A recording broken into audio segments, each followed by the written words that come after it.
Hi bro. ఏం పేరు? Akhil bro. Akhil, ఎట్లా ఫీల్ అవుతున్నావు అల్లు అర్జున్ అరెస్ట్ అయింది కదా? ఫీల్ అవ్వడం అంటే దీనికి దీనికన్నా ముందు ఇంకొక బాధ ఫీల్ కావాల్సింది ఇంకొకటి ఉంది. యాక్సిడెంట్ జరగడం, అది ఆమె చనిపోవడం చాలా బాధ అది ఉమ్, యాక్చువల్గా. ఉమ్, సో ఇక్కడ ఈ అల్లు అర్జున్ అరెస్ట్ చేయడం కూడా ఒక బాధాకరమైన విషయమే. బట్ అది చేయాల్సింది కాదు. గతంలో చాలా ఉన్నాయి ఇట్లాంటివి చేసుకుంటూ పోవాలంటే. ఇది ప్రాపర్గా దీన్ని తీసుకొని కావాల్సుకొని చేస్తున్నారని ఉమ్. అనుకుంటున్నాను నేను. అఖిల్ పర్మిషన్ ఇచ్చిన తర్వాత కూడా రావడం అనేది కరెక్ట్ కాదు కదా. అల్లు అర్జున్ పర్మిషన్ ఇవ్వలేదు అన్న తర్వాత కూడా రావడం. పర్మిషన్ ఇచ్చారని వాళ్ళు చూపిస్తున్నారు. సంజయ్ థియేటర్ వాళ్ళు క్లియర్గా ప్రూఫ్ ఉంది, ఎవిడెన్స్ ఉంది అని చెప్పి వాళ్ళు రిలీజ్ చేసేసారు. ఒక ఫోటో అయితే ఇన్స్టాగ్రామ్లో ట్రోల్ అవుతుంది అది ఇప్పటికీ. వీళ్ళు ఏమంటారు, ఇవ్వలేదు అని చెప్పి చెప్తున్నారు, కానీ వీళ్ళ నుంచి ఎటువంటి ప్రూఫ్ లేదు కదా. పర్మిషన్ కావాలని వీళ్ళు పంపిల్లంట, పర్మిషన్ ఇచ్చినట్టు వాళ్ళు పంపలేదంట, అప్పుడు పోదు కదా. అది అది మనకు తెలియదు అన్న. కానీ పక్కా వస్తున్నాడు అని చెప్పి ఇన్ఫార్మ్ చేశాము అని చెప్పి వీళ్ళైతే చెప్తున్నారు అక్కడ. 25 లక్షలు సరిపోతాయా ఫ్యామిలీ? 25 లక్షలు అంటే ఆయన 25 లక్షలు ఇస్తా అని ఫ్యామిలీకి ఇస్తా అని చెప్పిండు. ప్లస్ మళ్ళీ పిల్లలకు కూడా హెల్ప్ చేస్తా అని కూడా చెప్పినాడు కదా. ఫ్యూచర్లో ఏ ఇబ్బంది ఉన్నా కూడా పిల్లలకి హెల్ప్ చేస్తా అని చెప్పినాడు కదా. రెస్పాన్సిబుల్ సిటిజన్ గా ఒక ఇష్యూ జరుగుతుంటే నువ్వు మాట్లాడుతున్నావు అఖిల్.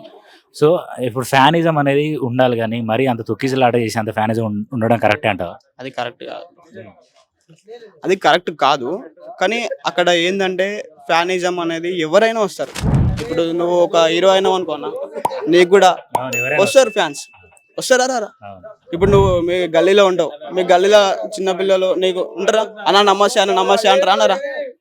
అట్లా ఎంతమంది వస్తారు నీ దగ్గరికి? అట్లా ఎంతమంది వస్తారు? అప్పుడు నువ్వు వాళ్ళకి ఏమన్నా అయితే నువ్వేం సమాధానం చెప్తావు అన్న? ఉంటుంది ఒక రెస్పాన్సిబిలిటీగా. ఆమె చనిపోయింది, ఆ బాధ ఉన్నది, అందరికి ఉన్నది. నేనే కాదు, ఎవరిని అడిగినా ఆ బాధ అందరికి ఉంటుంది. నీకైనా కూడా ఉంటుంది, ఈవెన్ ఎవరికైనా బాధపడతా. కానీ ఇట్లాంటివి చాలా జరిగినాయి. మళ్ళీ అవన్నీ తీయాలి. ఈ పాయింట్కి వస్తే గురుకుల్లో ఫుడ్ పాయిజన్ వల్ల చాలా మంది, మరి అప్పుడు ఎందుకు రాలేదు? మరి ఇప్పుడు అక్కడ బాధ ఉన్నది కదా. ఓయూ స్టూడెంట్స్ ఇంటికి పోయి దాడి చేసి కదా, దాన్ని ఎట్లా చూద్దాం? అది ఓయూ స్టూడెంట్స్ ఇంటికి పోయి దాడి చేసిరు, వాళ్ళ ఫ్యామిలీకి మంచి జరగాలని, అదంతా ఓకే, హార్డ్ వర్క్ ఓకే, బాగానే ఉంది. కానీ ఫుడ్ పాయిజన్ అయ్యి గురుకులంలో చనిపోయినప్పుడు ఎందుకు చేయలే? ఓయూ వీళ్ళు ఉన్నది ఎందుకు? విద్యార్థులకు ఏమైనా సమస్య వస్తే ఆదుకోవడానికి. మరి అక్కడ పోయి ఎందుకు ఆదుకోలే? దీనికి రీజన్ ఇప్పుడు ఆన్సర్ ఏముంది ఇక్కడ? అంటే రేవంత్ రెడ్డి క్లియర్ గా పర్టికులర్ ఇక్కడ అర్థమయ్యేది ఏంటి? ఒకటే పాయింట్. ఒక పాయింట్ ఏం అర్థమవుతుంది? గవర్నమెంట్ అంతకన్నా ఎక్కువ చెప్పాలంటే ఏం లేదు. ఆడ చెప్పాల్సింది కూడా అల్లు అర్జున్ ఫ్యాన్ అను, అట్లేం లేదు. ఎవరు ఫ్యాన్? సినిమా అయినా చూస్తాం, ఏ సినిమా అయినా చూస్తాం. తెలుగు సినిమా ఇండస్ట్రీ ఫ్యాన్ అన్నమాట. అంతే. ఎవరు ఫేవరెట్ నీకు? మరి ఫేవరెట్ అంటే అందరు ఉంటూనే ఉంటారు. సరే బ్రో, థ్యాంక్ యూ.